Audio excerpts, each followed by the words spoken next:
weapons in Ukraine and possibly creating false flag operations to use them. What is the evidence to back that up beyond what you said in the tweet that it's a pattern from Russia? Is there more to this than it just being a pattern with them? Well, they have a large biological and chemical weapons program. So it's a pattern, but they also have the capacity. Well, I'm not going to get into specific intelligence. We look at all of those factors. And we also know, and one of the main issue that prompted my Twitter thread yesterday was that Russia has a history also of inventing outright lies like this, which is the suggestion that the United States has a chemical and biological weapons program, or Ukraine does, that they're operating.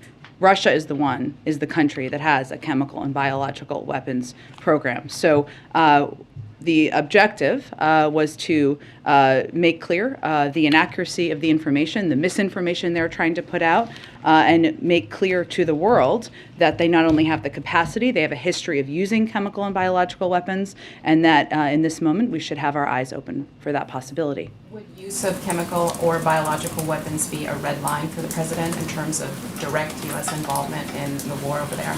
We are directly involved. We are providing $1 billion in security assistance. We are the largest provider of that. We are providing humanitarian.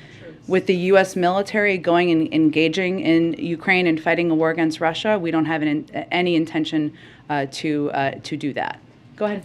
Oh, go ahead, Darlene. Go ahead. Last one. One other one.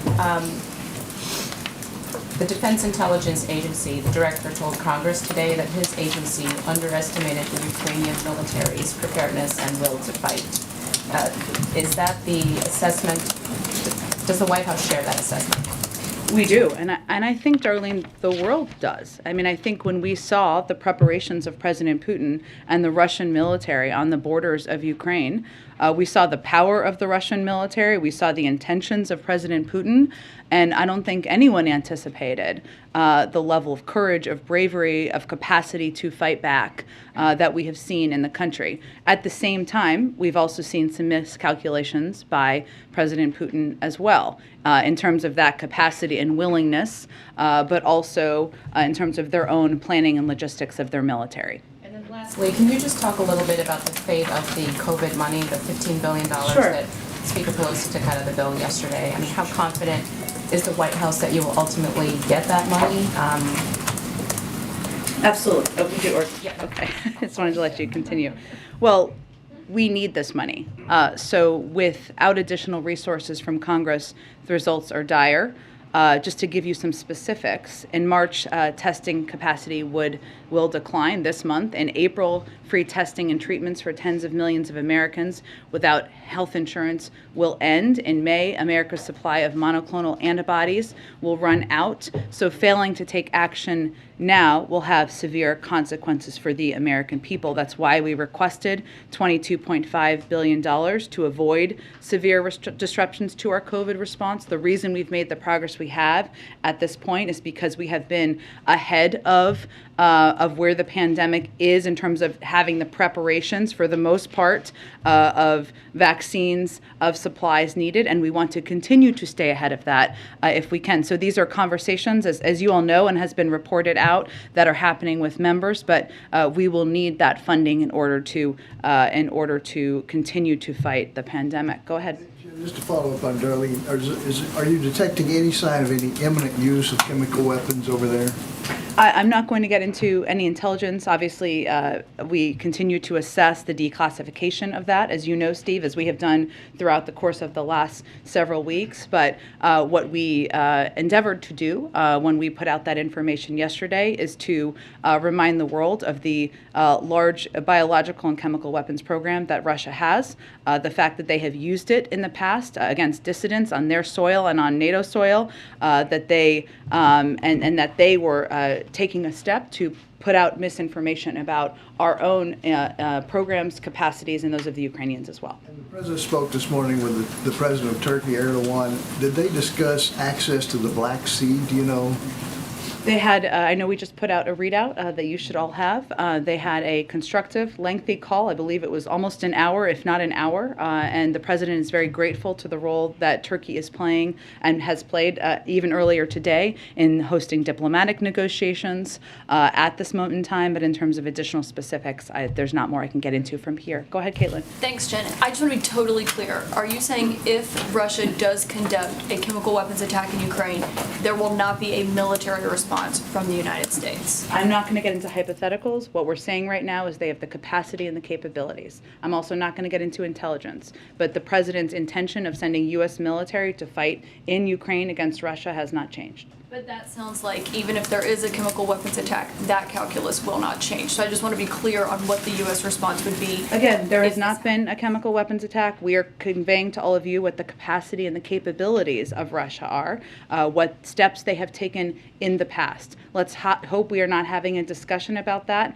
but the president and our NATO partners have not changed their assessment about their plans to send U.S. troops in. Would President Biden let a chemical weapons attack in Ukraine go unanswered by the United States? We have not let anything go unanswered that President Putin has done to date. We have not let anything go unanswered to date, any steps that President Putin has taken to date. What that would look like, I can't give you an assessment of that from here at this point. One other question. The U.S.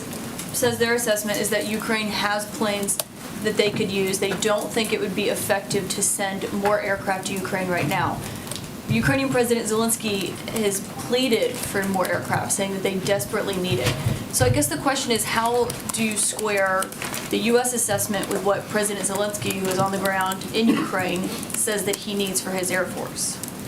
Well, I would say first, the U.S. military is one of the best militaries in the world. What we're basing our assessment on is both our intelligence assessment and the assessment of our military experts, who have been, of course, in touch with their counterparts in Ukraine and our NATO allies and partners. And what they assessed was that adding aircraft to the inventory is not likely to significantly change the effectiveness of the Ukrainian Air Force relative to Russian capabilities. The Ukrainian Air Force has several squadrons of fully mission-capable aircraft, and although Russian air capabilities are significant, their effectiveness has been limited due to Ukrainian strategic, operational, and tactical ground-based air defense systems, surface-to-air missiles, and manpads. And so the other detail is, how are we going to continue to provide assistance that is helpful to them and most effective and most useful to them in this moment? And the assessment of our military has been that continuing to provide defensive assistance and materials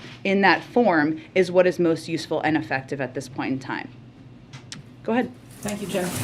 Just to follow up on the COVID aid bill, you said the conversations are going on, but if this bill has the dire consequences that you just described, where else can you go to get money for testing and treatment? Is there money in other parts of the government? I mean, if there's not going to be a standalone bill that gives you it, what are you going to do? You'd need additional supplemental assistance. And what do you think the chances of that are? It is essential we get that assistance, otherwise we will not be able to, as I just outlined, Mara, and I appreciate you asking the question again for further clarification, we will have to stop a number of components of our program that are essential to the American people. So you're saying there's no way you can get money move money around that's already been appropriated? Well, again, I think that if we had that money to move around, we would be moving it. And our assessment is that we need this additional funding in order to meet the needs of the American public. And I would also note that a lot of these programs are widely popular across the board, regardless of your political affiliation, providing antivirals, providing tests, providing free vaccines. Those are all programs that we're talking about continuing. And I just have one more question on another subject. The administration has been criticized for putting sanctions on one dictator and then going hand in hand to other dictators like Venezuela. How do you explain that? Well, I think our engagement with Maduro, who we don't recognize, as you know, as the leader of Venezuela, but who is detaining American citizens, was to bring American citizens home. That was our first priority in those engagements. There is not, so as you're all assessing. Nothing to do with energy? There are a range of topics that we discussed. Largely, the conversation was about our approach to the Western Hemisphere. Certainly, Venezuela, as you all know, is the largest producer of oil in the world. But as you're one of them in the world. Sorry, thank you. Ed gave me a funny look there. I appreciate that. One of them in the world. But part of our conversation was focused about a range of issues, including encouraging them, of course, to be engaging in steps toward peace. As you may have seen, Maduro has announced his intention to be a part of the talks with the opposition in Mexico. But as you are assessing how to spend your energies in this time of a lot of news in the world, I would not focus a lot of them on conversations about the future of the United States importing oil at this point in time. Go ahead. From Venezuela. Go ahead. Question on the economy. The inflation numbers that we received today show consumers paying almost 8% more than a year ago, and this was before Russia's invasion of Ukraine. So how much higher does the administration expect prices to climb? Well, as you know, a large driver of these inflationary numbers from the last, these monthly numbers, were from energy prices. And we have seen the increase happen as a result of Russia's invasion of Ukraine. So while we're looking at year over year, and there were year over year numbers that came out about a month ago as well, there are still predictions and projections from the Federal Reserve and outside economists about inflation moderating towards the end of the year. Obviously, they make those assessments on a regular basis. But in terms of prices going up, we do anticipate that gas prices and energy prices will go up. That is something that the president has conveyed very clearly to the American public. We also believe it will be temporary and not long-lasting. And what our focus is on now is doing everything we can to mitigate and reduce those prices and ensure there isn't a longer-term impact. So I can't make new projections for you from here other than to convey that, yes, it is accurate that the invasion by President Putin into Ukraine has impacted global inflation in the United States because of the impact it's had on energy prices, and that is a significant contributor to inflation, the inflationary numbers we saw come out today. You said this is temporary. You've noted before that inflation is going to wane or is expected to wane by the end of the year. Is that still your belief? That continues to be the projection of the Federal Reserve, of outside economists, and we really rely on them for their projections. But there is also no question that inflation may be higher for the next few months than it would have been without President Putin and Russia's further invasion into Ukraine, particularly due to higher energy prices. And obviously they will watch that, and we are watching that, but that is definitely having an impact. And just one more on this topic. The president said earlier this week that American companies, he sort of urged them not to price gouge. Are you aware of any price gouging in gasoline that's going on right now? That's something we've asked the FTC to look at. They are the appropriate body. They're an independent body. So I'd point you to them for any assessment of that. But that's something we have to continue to monitor, right?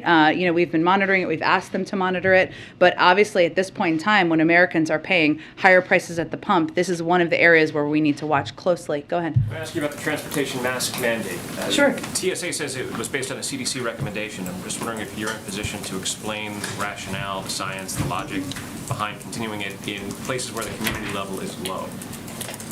Well, I would really point you to the CDC to provide further detail. But I would note, as you know, when you get on an airplane, you travel to different places, right? You're not just static in one place, whether it's a green zone or a yellow zone or a red zone. So what they also announced is that TSA that the CDC will work with government agencies to help inform a revised policy framework for when and under what circumstances masks should be required in the public transportation corridor, because it's unique, right? If we're in Washington, D.C. and we're in a green zone or a yellow zone, you can make a clear assessment. If you're moving from one zone to another and you're picking people up from one zone to another, it's a little bit different, and that requires some consultation, which is what they're going to endeavor to do between now and April 18th.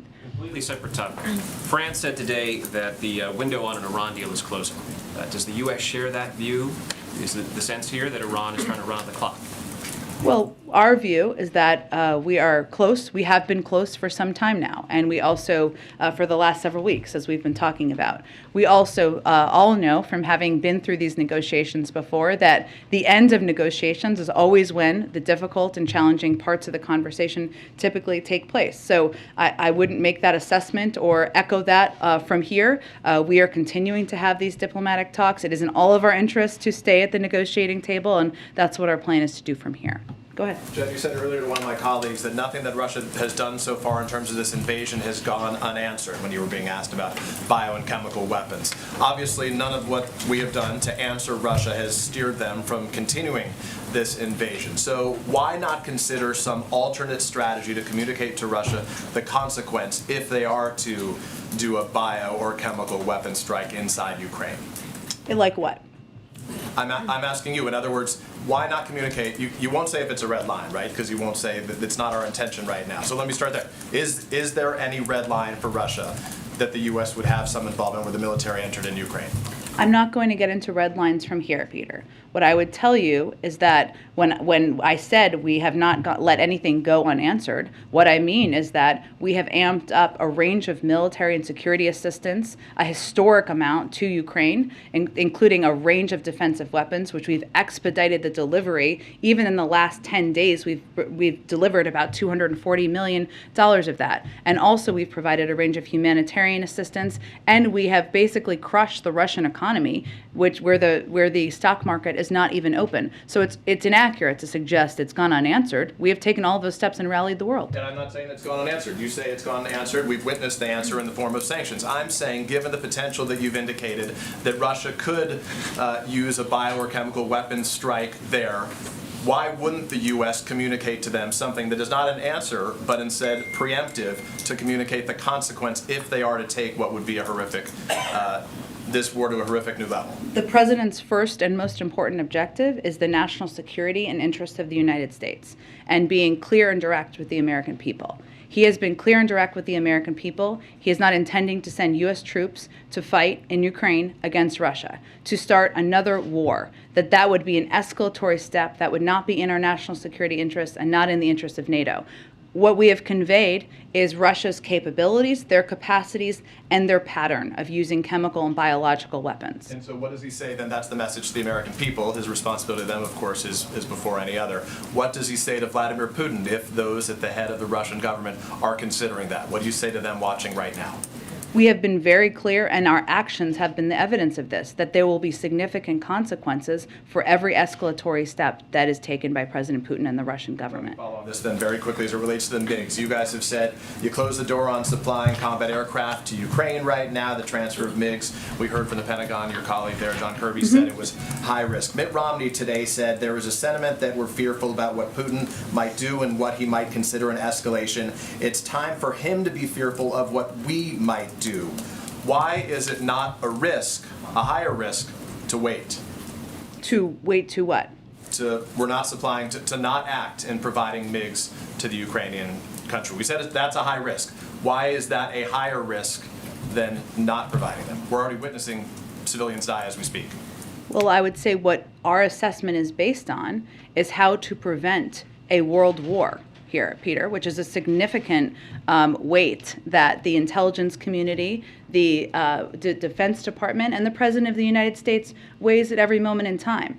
And they weigh, and I would note that that there was also, I thought, a very interesting comment that was made that is important, I think, for people to understand how we look at this, which is that there's an escalation ladder, right? And there's a difference between an anti-tank weapon, a shoulder-fired missile, an aircraft, and a fighter jet that could cross a border and actually conduct operations on Russian soil. So how we assess things is what kind of assistance can we provide that will be the most impactful, if humanly most impactful in protecting, defending, providing assistance to the Ukrainian people as they are fighting courageously and boldly. We are also trying to prevent ourselves from taking steps that would be further escalatory. I don't think we have held back in any capacity in providing assistance, having the backs of the Ukrainians, but we are not going to do things that we think are not in the interest of the United States or our NATO allies, and that is where the bar is for us. Go ahead. Thank you, Jen. We just heard you say again that you think inflation is going to be temporary. We've heard you say that it was going to be temporary since last spring. So how long do you guys think temporary is? Well, again, Peter, I think what we do is we rely on the assessments of the Federal Reserve and of outside economic analysts who give an assessment of how long it will last. The expectations and their assessment at this point continues to be that it will moderate by the end of the year. There's also no question that when a foreign dictator invades a foreign country, and when that foreign dictator is the head of a country that is the third largest supplier of oil in the world, that is going to have an impact, and it is. And so to that point, inflation goes up today. The president's statement blames the Putin price hike. Are you guys just going to start blaming Putin for everything until the midterms? Well, we've seen the price of gas go up at least 75 cents since President Putin lined up troops on the border of Ukraine. And last month, the statement didn't mention the Putin price hike. It mentioned inflation because of the pandemic. Why is that? Well, Peter, last 2 years, there was a global pandemic. Everyone who's global economists have all agreed that has been the biggest contributor to date of inflation because of the impact on the supply chain. Obviously, global events impact the global economy, as well as global inflation. And the price hikes as a result that have escalated over the course of time of President Putin's further invasion of the impact on the global oil markets are, of course, having an impact. President Biden has hosted electric vehicle stakeholders here at the White House. Would he host oil and gas producers, the people who are the most affected by the Putin price hike? Well, the oil and gas, I have nothing to preview or predict for you in terms of him hosting oil company executives. Is he open to that? I don't have anything planned on the schedule for that front, but I will tell you that the president has been clear that he believes they have the tools they need, 9,000 unused permits. They have the capacity they need to go get more oil here in the United States, and he'd encourage them to do that. Go ahead. Just one more about electric vehicles. You guys are pushing electric vehicles today. This is a president who always talks about the power of our example. Mm-hmm. Does he own an electric vehicle? Presidents of the United States don't do a lot of driving. He's posted videos where he's revving the engine of his Corvette in Wilmington. He owns cars. And he also has driven electric vehicles as president, as to give a model to the rest of the country. Does he own one? I think the president's record on this is clear, Peter. Presidents of the United States, current and when they are no longer, typically are not doing a lot of driving. Go ahead. Jen, the Vice Go President ahead. expressed support for a war crimes investigation into Russia. Why at this point isn't the United States comfortable just directly labeling the bombing of a maternity hospital as a war crime? Well, first let me say, the bombing of a maternity hospital is horrific, it's barbaric. I don't think anybody who saw that could not have been emotionally deeply impacted. There's a legal review process that the United States undergoes to make considerations of labeling something as a war crime. That is the ongoing process that we're pursuing at this point in time. It's ongoing. Obviously, if Russia is intentionally targeting civilians, that would be a war crime, but we need to go through the legal assessment and review in order to make a formal conclusion. One more. The journal is reporting that Saudi Prince Mohammed bin Salman declined a request to speak with President Biden recently. Early in his term, the White House said the president would conduct diplomacy with the Saudis through the king rather than through MBS. Why has that policy changed? That report is inaccurate, so let me start there. The president did speak with the Saudi king just several weeks ago. It's all running together at this point in time. There were no rebuff calls, period. But when he spoke with King Salman on February 9th, they talked about, and the readout made this clear, a range of issues and global issues that we can continue to work together on, including deterring Iranian-enabled attacks against civilian targets in Saudi Arabia, supporting UN-backed efforts to end the war in Yemen, ensuring the stability of global energy supplies.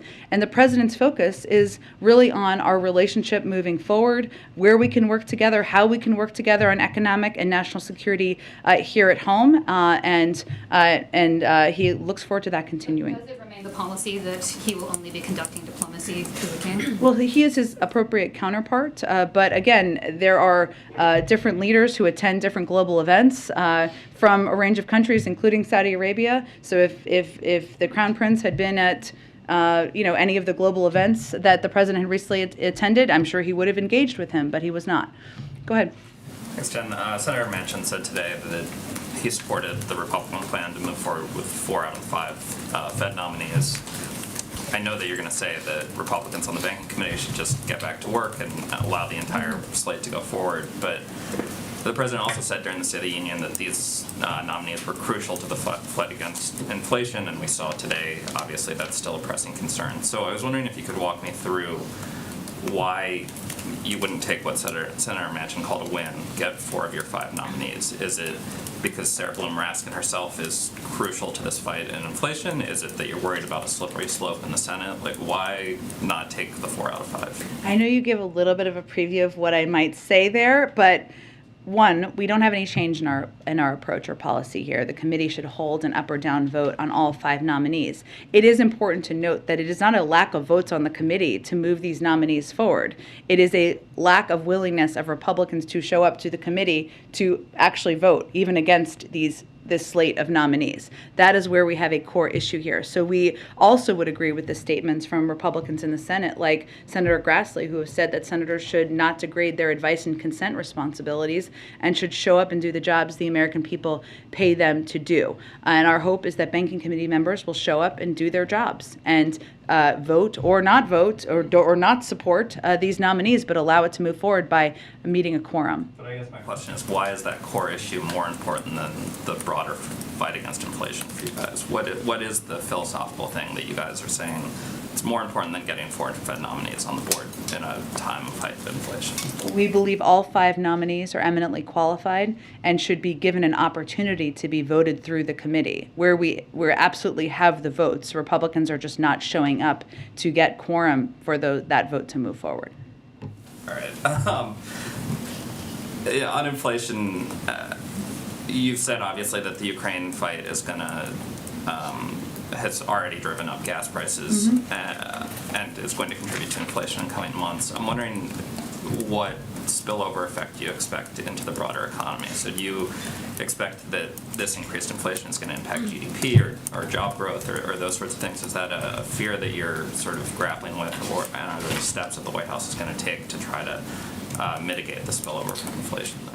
So we will clearly continue to monitor all of the risks and the impact. But right now, we believe the United States economy is positioned well to deal with the challenges ahead.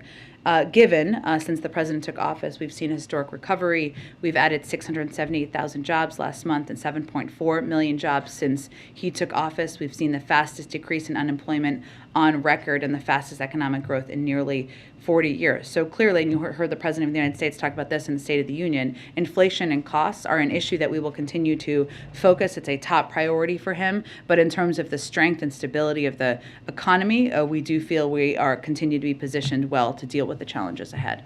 Go ahead. I wanted to ask on refugees, and Sure. obviously there's been about 2 million people, 2 million Ukrainians who have already left the country, and I know you've said from the podium that most will likely want to stay in the area in Eastern Europe, but I'm wondering what steps would the administration consider to take in more refugees now? I know some advocacy groups have talked about, for example, admitting Ukrainians who already have pending visa applications as refugees. Are there steps that the White House, the administration would do now to admit more in the United States? Well, there are steps which are not exactly related to refugees, but related to the Ukrainian population, including temporary protected status, which we announced and are granting for anyone who has been here since March 1st. In terms of additional steps, the reason why it's important to note that we think it's not just many, the vast majority of refugees we believe will want to stay in neighboring countries in Europe, where many of them have family, many of them have worked, many of them have friends and others. So that is our assessment. That is why we are continuing to provide humanitarian assistance to neighboring countries who are providing, who are welcoming refugees from Ukraine, who are providing them the assistance they need in this moment of time. And that's where we feel our efforts are best focused. Jen, can I follow up? Yeah. On the refugees, President Duda today, when he was speaking to the Vice President, asked if the U.S. could speed up and simplify as soon as possible the procedures for Ukrainians who want to come to the United States because they have relatives here and they want to stay here until the war is over. So is that something that the United States is considering, and how quickly do you think that the U.S. could do that? I'm happy to check on that. I would say, again, I don't know what the numbers are in that regard, but all of our assessments from communicating with the Ukrainians, with neighboring countries, continue to be that the best way that the United States can contribute to this refugee crisis is by providing humanitarian assistance, funding to a range of countries who are welcoming refugees. So that's where our focus has been. And I also wanted to ask you about comments that Representative Madison Cawthorn made about the Ukrainian government. He said in a video that Zelensky is a thug. He said the Ukrainian government is incredibly corrupt. He said some other things, but he also said that Zelensky is pushing misinformation on America. Would the White House like to comment? I would not. Go ahead. The administration has talked a lot about short-term, waiting out short-term effects of sanctions on Russia, and so Americans might now naturally be wondering when the medium term might start. Do you have any indication at all yet that Putin is being squeezed by these sanctions, as you put it yesterday? That any indication he is being squeezed? Making a different decision. I mean, the messaging from the White House has been this is going to hurt, Russia's to blame. Just wait it out. What can you tell Americans who are like, well, when, how long? I mean, that's a natural question a lot would have. Well, because of our efforts, the ruble is worth a penny. It's the lowest ranked currency in the world. The Russian stock market has not even opened. And you have seen in days, and you have seen outcry from a number of President Putin's buddies and cronies in the form of the oligarchs who we have also been squeezing. Our calculation has been that these financial sanctions and that we have rallied the world to support would have an impact. Our objective is, of course, to bring an end to this conflict. In terms of when that will happen, I'm unfortunately not in the mind of President Putin, but in terms of the impact on his financial sector, the response from people who are close to him, and frankly, from the courageous outcry from thousands, when it will change his calculus, I can't give a prediction of that. And can you talk to us a little bit about the president's engagement with senators who have met with his Supreme Court nominee, Judge Jackson? There are reports that he has made multiple calls to Senator Collins, for example. How is it going, and what is his level of engagement right now?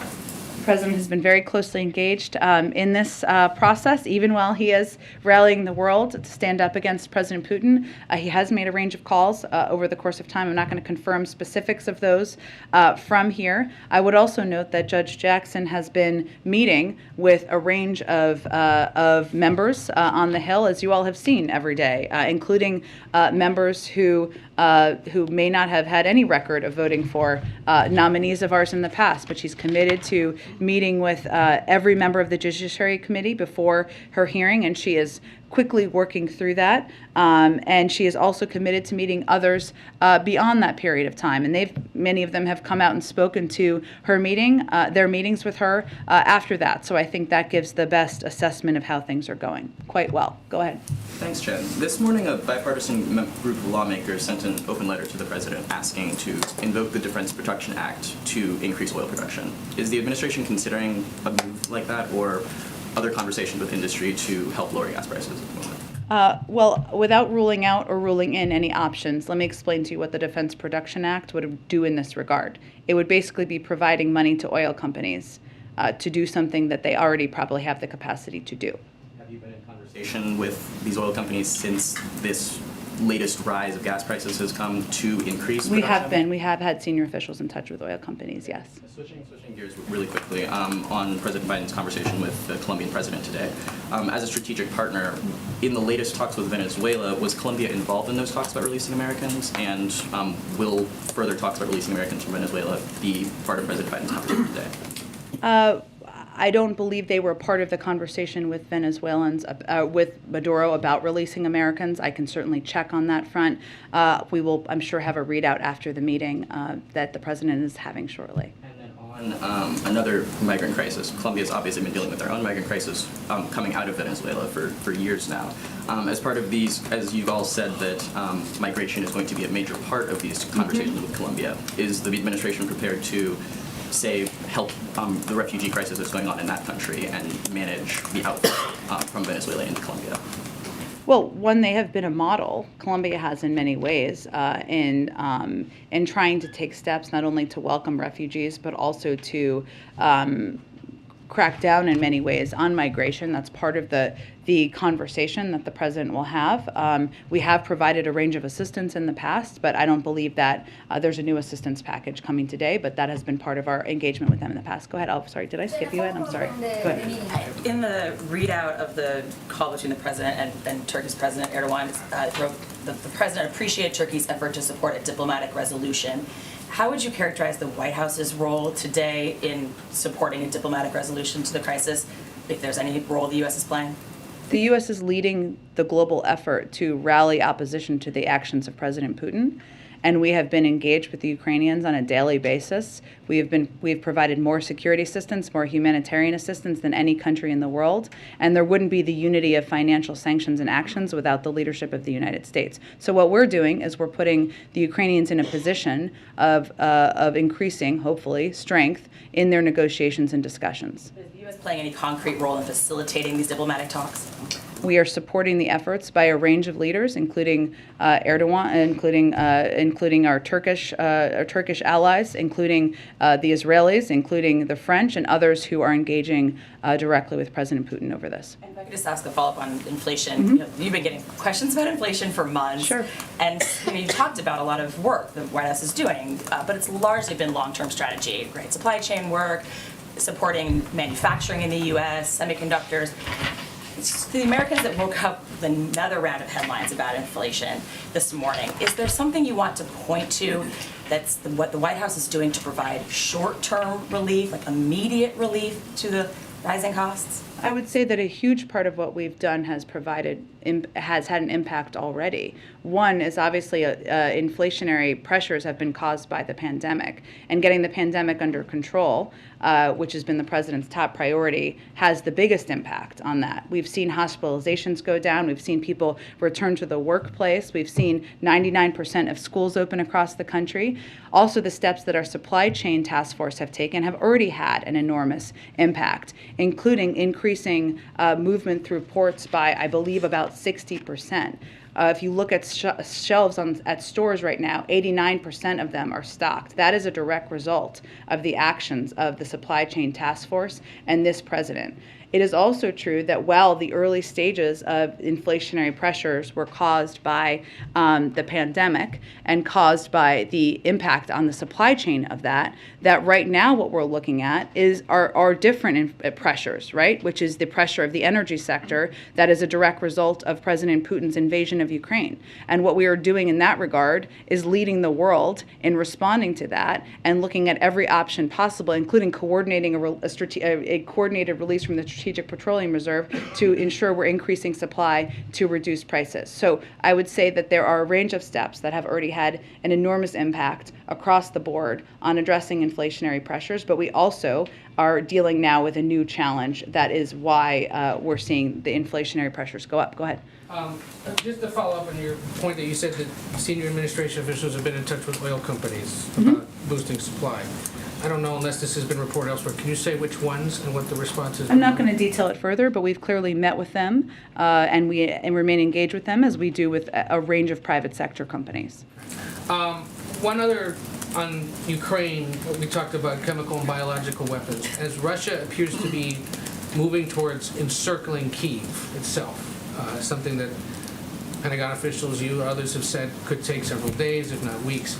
Is there concern about getting enough military equipment into Kyiv in advance of that? Or what would happen, what would be done to make sure that they can still be supplied if this encirclement happens or is underway? Well, what we have been able to do to date is provide, even in the last 10 days since we announced this new package, about $240 to $250 million in military assistance, defensive assistance that, as we noted earlier in the briefing, is what our military has identified as most helpful to them in this moment. We also, thanks to the omnibus and the parts of many parts of that we do like, will now have about $13 billion in additional assistance, some of which we will be able to expedite and provide, hopefully rather quickly.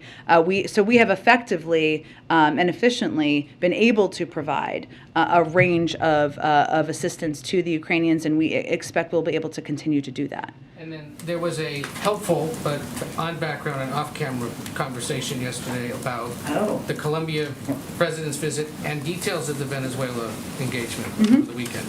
I wanted to clarify one or two things. One of the officials said that there were no talks between us and the regime. We traveled down there to secure the release of detained Americans and to urge a return to the negotiating table. So they did not speak with Maduro government officials about getting the Americans released? Well, we were working to free American citizens. As I said yesterday, detained in Venezuela, obviously that required speaking with those who had detained them. I don't have more details on who exactly was engaged in that from the Venezuelan side. Do you know when was the last time U.S. officials had talked to anyone in the Maduro regime or that was holding those hostages before they went to Venezuela? You mean before they were detained in Venezuela a couple of years ago? Before they got there this weekend. When would it have been the last It had time? been ongoing for months. Okay. So the timing of this visit, I know they said in the call, for example, that this was the result of months of work. Was it prompted by what's going on in Ukraine, their visit? Or was it the result of unrelated months of work? Because there are some looking at this saying they're taking advantage of the Ukraine situation, potential vulnerability, the need for oil in the global supply, not just to the U.S., but globally. This must have been why they went this weekend. Well, the issue of detainees is our first priority. And we are also, as you know, had discussions about a range of issues, even as they were through different channels. But I would note that there have also been developments, including Maduro committing to engage with talks with the opposition that have happened over the last couple of days. But the release of the detainees was not for the exchange for sanctions relief or buying oil. And as I noted a little bit earlier in the briefing, this is not currently an active, while they are a very large producer of oil, this is not currently at this moment an active conversation about importing their oil. So that's where things stand at this point in time. But obviously when there's opportunity to bring American citizens who are detained home, we're going to take advantage of that opportunity. Can I follow up on that? Yeah. On the timing of these meetings with Nicolas Maduro, when did these meetings actually start? When was the first time that there was an engagement between the U.S. government and Nicolas Maduro? Well, the engagements with those who have been detaining Americans have been ongoing for months. But can you be a little bit more specific? I can see if there's anything more specific I can get you, sure. And also following on that, since the president is already here, I mean, in Washington, D.C., the president of Colombia, Ivan Duque, and about to meet with President Biden, was there any courtesy call from the U.S. regarding this engagement with Nicolas Maduro, given the circumstances and given that President Duque has been one of the most vocal critics in the region against Nicolas Maduro? I'm happy to check and see if there's any more details we can provide on our diplomatic engagements. I would note that our objective here and our top priority was bringing American citizens home. Typically, those conversations and the briefing out of them happens in a very, very small circle, and so I would just note that. But I will see if there's more detail we can provide. Last question, if I may. Is there any intention to declare Colombia as a principal extra NATO ally after the meeting with the president or even prior to? Sure. Let's let the meeting happen. We will have a readout of the meeting after the meeting, and I'm sure there will be some developments coming out of it. Go ahead. Can I follow up on the vote that took out the COVID funding? Well, obviously one of the issues that rose with the Democrats in the House was the offsets. Was the White House on board with that arrangement, with taking sort of half of that funding from the pre-existing funds, and is that something that would be workable in a standalone piece of legislation? I'm just not going to negotiate on this from here. Our objective is to ensure that there is additional funding so that we can continue to meet the needs of the American people. As I noted earlier, those conversations are ongoing, when we will certainly be a part of them from here and our legislative team. And one more on gas prices. I know you've spoken, I think, about the gas tax before, but there was a group of Democratic governors who wrote a letter to congressional leadership about a potential federal gas tax holiday, something that the president would engage Congress on. We have not taken any options off the table, and including that one. I would just note that the gas tax, if I'm correct here, is about 18 cents. And obviously gas has gone up by a larger amount than that. So we will consider a range of options, but the biggest impact we believe we can have is working through a range of channels to increase supply in the global marketplace. And that is where a lot of our energies are focused on, but we have not taken options off the table. Go ahead. I wanted to follow up on something you said earlier about how the U.S. is supporting the diplomatic talks between Ukraine and Russia. But has there been conversations about America getting more involved? And is there a point where President Biden needs to bring both sides to the table? Well, I would say that what our biggest focus is on is continuing to support the Ukrainians, the Ukrainian leaders, and we are doing that by being the largest provider of military, security assistance, and humanitarian assistance in the world. And our objective is to strengthen them, boost them as they are participating in these negotiations. I have not, the president has never closed the door to diplomacy. Certainly he has been leading the diplomatic effort largely around the world as we're rallying opposition to President Putin's efforts. But we've also been engaging before and after nearly every one of these conversations with the Ukrainians, with the Europeans, to discuss where we can support and get readouts of all of these conversations. And one more. Former Vice President Mike Pence was at the Ukrainian border today. Did the administration know he was going, and was there any kind of State Department support for him or any kind of official support? I'm certainly happy to check. April, why don't you do the last one? Go ahead. Okay, Jen, two questions. One, I want to find out what's the latest on Brittany Griner, if you have an update, and also what is the end goal when it comes to this situation for the Biden administration? The end goal of the war. Resolution for Brittany Griner in the midst of all of this. Well, we have of course seen the reports. I cannot speak to the specifics of it because we do not have a Privacy Act waiver. But our objective is always to bring American citizens home who are detained in foreign countries. So that will remain our focus, and that's what we'd like to see the end outcome to be. Is this Putin's bargaining chip? Is she Putin's bargaining chip? Again, I can't speak to the specifics of this case, April. I certainly understand why you're asking, but our focus right now on our how we're going to bring an end to the conflict is to support and boost up the Ukrainians, to support diplomatic conversations, and to continue to provide a range of assistance in that light.